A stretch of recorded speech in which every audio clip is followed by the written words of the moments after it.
মির্জা গালিব স্ট্রিটের হোটেলের ভয়াবহ অগ্নিকাণ্ডের ঘটনায় মৃত এক বাংলাদেশি পরিবার। বাংলাদেশের কুষ্টিয়া থেকে বেঙ্গালুরুতে চিকিৎসা করাতে এসেছিলেন বাংলাদেশি 4 নাগরিক। দেবাশিস দত্ত, স্ত্রী আফসানা সিম্মি, 3 বছরের শিশু স্বর্ণাশিস দত্ত ও শ্বশুর মোহাম্মদ আকরাম আলী। দেবাশিস দত্ত পেশায় সাংবাদিক। বেঙ্গালুরুতে চিকিৎসা সেরে তারা বাংলাদেশ ফেরার জন্য কলকাতার ওই হোটেলে এসে উঠেছিলেন। আর ওই এক রাতেই সব শেষ। বিধ্বংসী আগুনের গ্রাসে ছারখার পরিবার। দেবাশিস দত্তের আত্মীয় থাকেন মালদহে। মৃত্যুর খবর পেয়ে দেবাশিসের আত্মীয় ছুটে আসেন কলকাতা পুলিশের মর্গে। তিনি জানান, বাংলাদেশ থেকে ফোন আসে, তখন মৃত্যুর খবর জানতে পারি। হাই কমিশনের নম্বর দিল, কথা বললাম।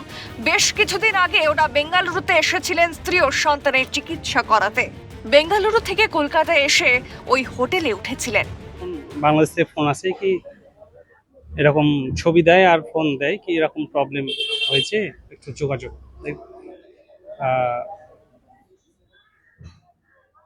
ইনার নাম্বার দেয়, হাই কমিশন, বাংলাদেশ হাই কমিশনের নাম্বার দেয়। ওনার সঙ্গে কথা বলি।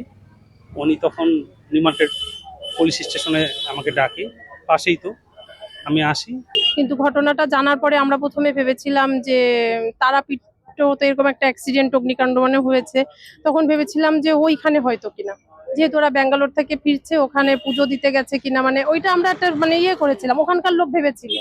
কিন্তু পরে আমরা ডিটেলসে জানতে পারি যে না, ওরা এখানে হোটেলে ছিল, হোটেলে এটা এসির থেকে মানে এইটা হয়েছে, এসির থেকে অগ্নিকাণ্ডটা হয়ে ওদের মানে 4 জনই ওরা মারা গেছে।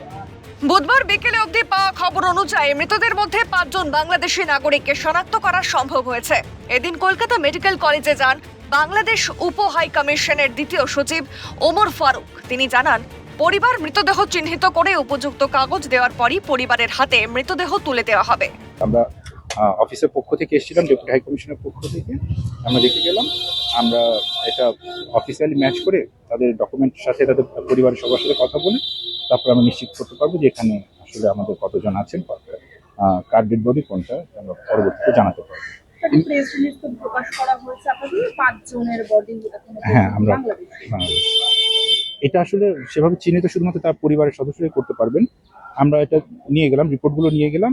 তাদের পরিবার যখন আমাদের কাছে আসবেন তখন আমরা এই রিপোর্টগুলো মিলিয়ে দেখে তারপরে আমরা সিদ্ধান্ত দিতে পারবো যে হ্যাঁ, এটা তাদেরই ছিল। সব মিলিয়ে তৎপরতার সঙ্গে কাজ করছে প্রশাসন। মৃতদেহ বাংলাদেশ পাঠানোর ব্যবস্থা করা হবে বলে সূত্রের খবর। ক্যামেরায় প্রসন্ন নস্করের সঙ্গে সুব্রত বন্দ্যোপাধ্যায়, সপ্তর্ষি পালের রিপোর্ট, ক্যালকাটা নিউজ।